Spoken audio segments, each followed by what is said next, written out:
welcome to the Cultivating Calmness Podcast. My name is Kaela Vance, and today I just want to talk a little bit about my weekend and how we kind of utilize self-care and the things that we do to help ourselves and to kind of fill our cup.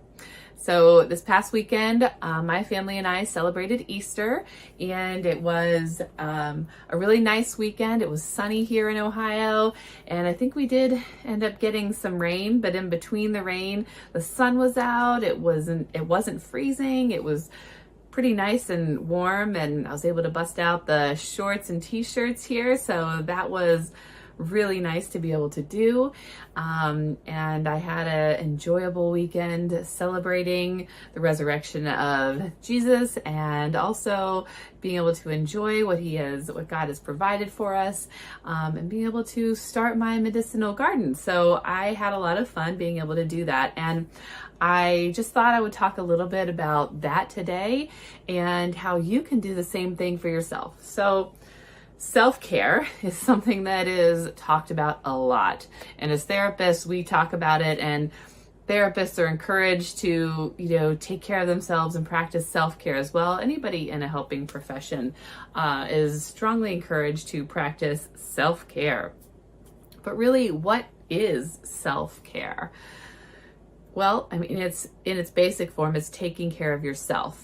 But how do we do that in this world today with all of the things that we have to do?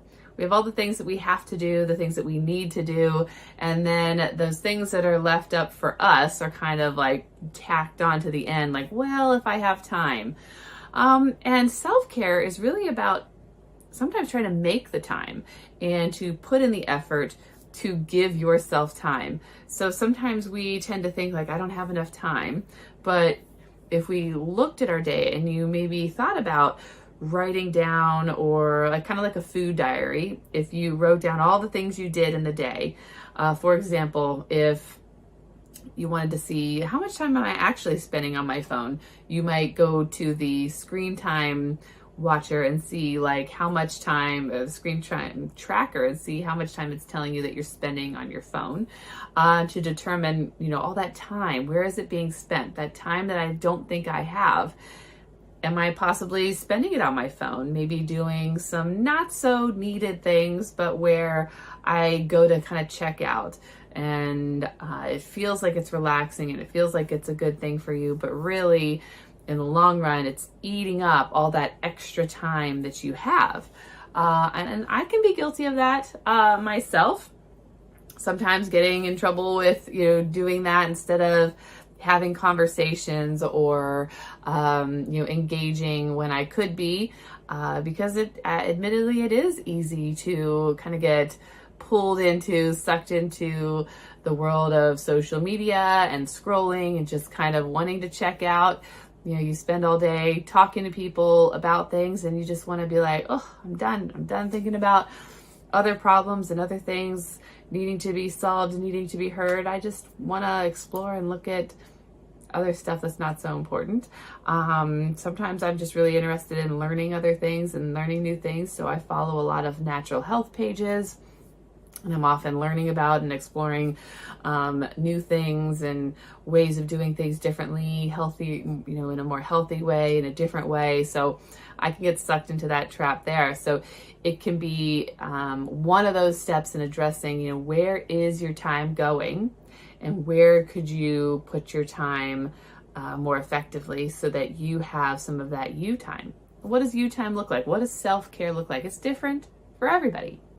Self-care is different for everybody, and I can't say for you what that might look like. For me, that might include things like taking a bath and watching a movie, and it could look like scrolling on my phone.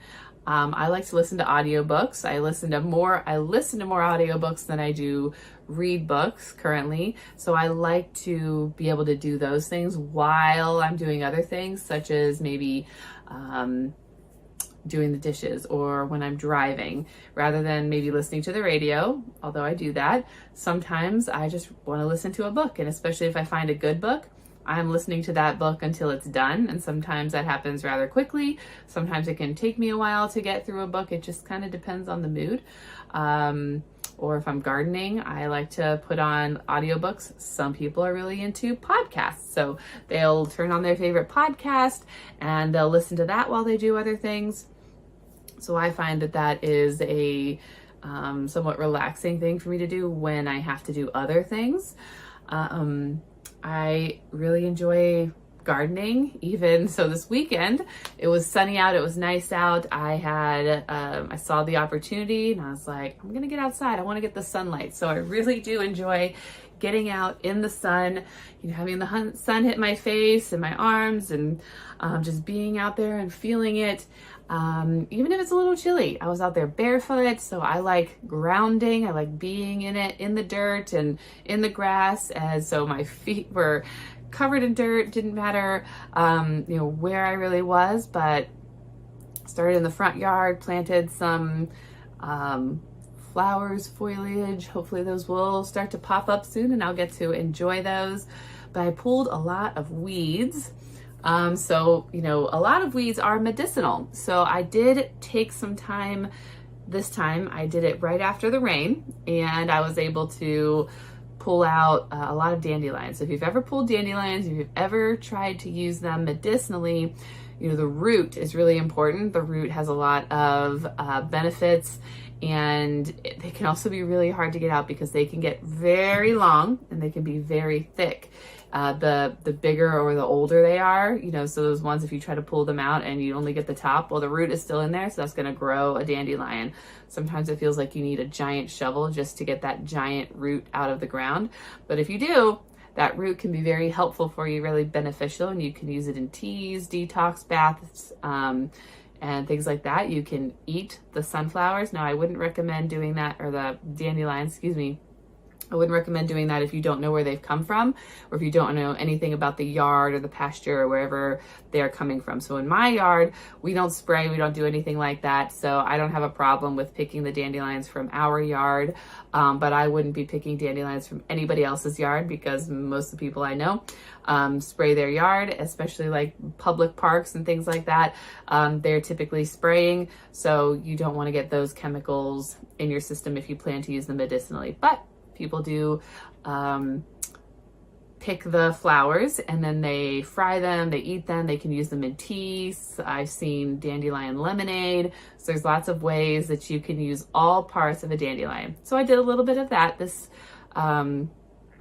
weekend, saved all parts. I didn't save a ton of the flowers. I do have a bunch in my yard, haven't gotten all of them. I wanted to leave some of them for the bees to get to, so I tried not to pick any of the newer ones that were obviously still growing. I waited till they were fully bloomed, picked those. They're currently in a new drying rack that I bought. I do have a dehydrator, but that tends to need to run, and it takes forever, and it's kind of loud and creates heat because that's what dehydrates the plants. So I bought a net. It's like this big around, it's actually probably bigger, a net with like 10 layers, and it's really big. And I put all my dandelion parts in there, and I plan to use that this summer to be able to produce more than I could with my dehydrator, which I still plan to use, but just trying to mix it up and see what might be most beneficial. So I was able to do that as self-care. And at first you might think pulling weeds is not very self-care like. It allowed me time to listen to an audiobook.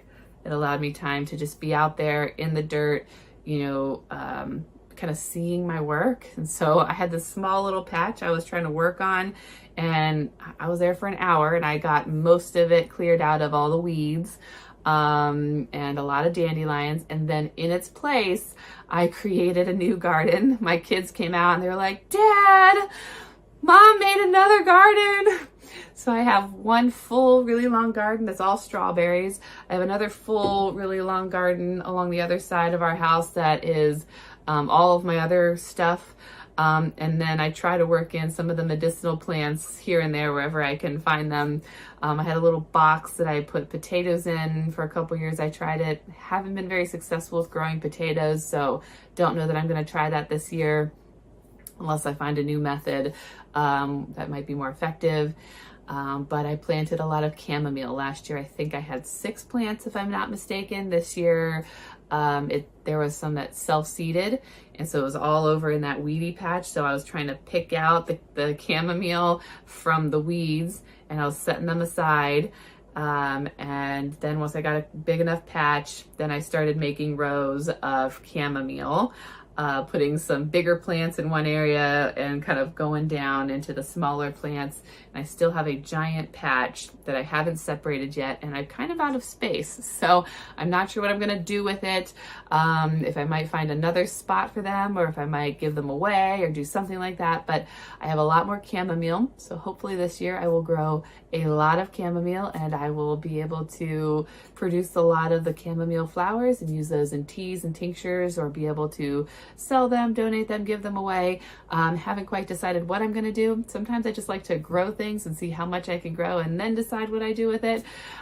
So I'm really excited about that. So that patch I'm feeling very proud, and they seem to be doing well. We've had a lot of rain here, and we're going to continue to get some more rain, and then unfortunately maybe even snow. So I might have to cover those up. I'm not sure how they're going to do, but that's something that I do for self-care. So for you, what does self-care look like for you? Maybe it means going out with some friends, scheduling time. Maybe it means going out with yourself, going to a movie on your own, going to a restaurant on your own, going to a tea shop, going for a walk, taking the dog for a walk, going to the Humane Society and just petting some animals, taking a bath, getting a nap, drinking a cup of coffee alone, right? There's so many things you can do for self-care, but it's really about what is going to fill your cup up, what's going to bring you pleasure, what's going to make you feel good and feel empowered and feel like I now have enough energy to pour out into somebody else.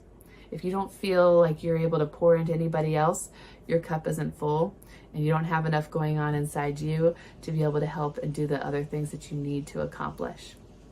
So I hope this gives you a little bit of an idea of some self-care, some things you can do. Winter is now turning into spring, so we're starting to see that nicer weather here in Ohio, hopefully minus the tornadoes, and it's an enjoyable time for me to be able to get outside. So I like to spend as much time outside as possible. If that sounds like you, not only the benefits that we get from the sun and being outside in fresh air, but that could be part of your self-care. I hope you enjoyed your holiday, if you celebrated Easter this weekend, and that you're staying safe. And next week is going to be the solar eclipse. I'm really excited for that. My family and I are going to go watch that somewhere with some friends, and hoping that, fingers crossed, we're able to see it and it's a really good experience, and that you enjoy that too. And maybe we'll talk a little bit about that next week and see how it was. Have a wonderful rest of your day. Thank you for joining me.